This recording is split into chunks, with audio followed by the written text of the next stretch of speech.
नमस्कार. मी महेंद्र हरपाळकर, सचिव महाराष्ट्र लोकसेवा आयोग.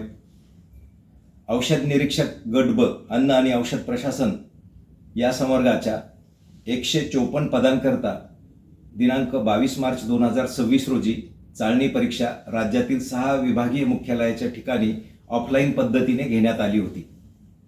या परीक्षेचा निकाल दिनांक 12 जून 2026 रोजी जाहीर करण्यात आला.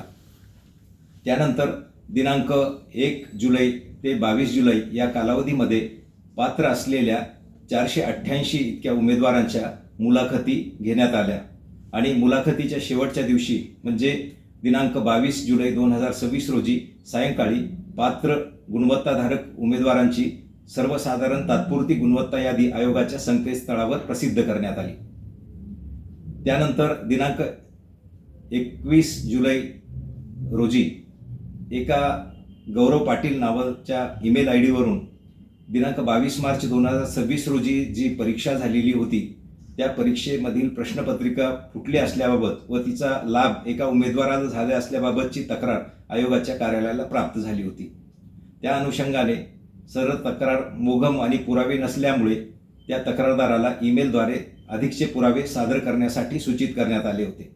त्यानुसार त्या तक्रारदाराने म्हणजेच गौरव पाटील या नामक व्यक्तीने दिनांक 23 रोजी आयोगाच्या कार्यालयामध्ये ईमेलद्वारे हे पुरावे सादर केलेले आहेत. या पुराव्याच्या अनुषंगाने त्याची तपासणी चालू असून दिनांक 27 म्हणजे आज रोजी 27 जुलै रोजी तक्रारदार व त्यांनी ज्यांच्याबद्दल लाभ झाला आहे असं नमूद केलं होतं असे उमेदवार या दोघांनाही आयोगाच्या कार्यालयामध्ये त्यांच्या तक्रारी संदर्भात विचारपूस करण्यासाठी बोलवण्यात आलं होतं. हे दोघेही आज अनुपस्थित आहेत, आलेले नाहीत.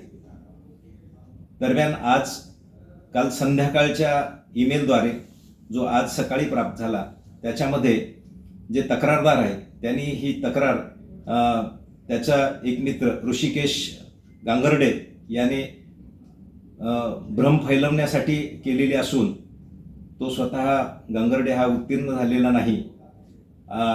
जे उमेदवार आणि तक्रारदार याच्यामध्ये जे चॅट आहे ते त्यांचं चेष्टेचं होतं आणि त्याच्यामध्ये कुठलाही प्रश्नपत्रिका फुटली असा कुठलाही त्यांचा दावा नसल्याचं त्यांनी त्या तक्रारदारीमध्ये ईमेलमध्ये नमूद केलेलं आहे.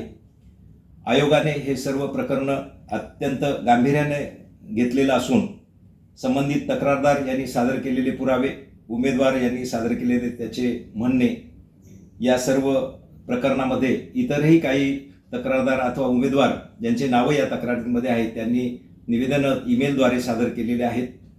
ते सगळे एकत्रित करून आम्ही या संदर्भात पोलिसांमध्ये रीतसर तक्रार दाखल करणार आहोत.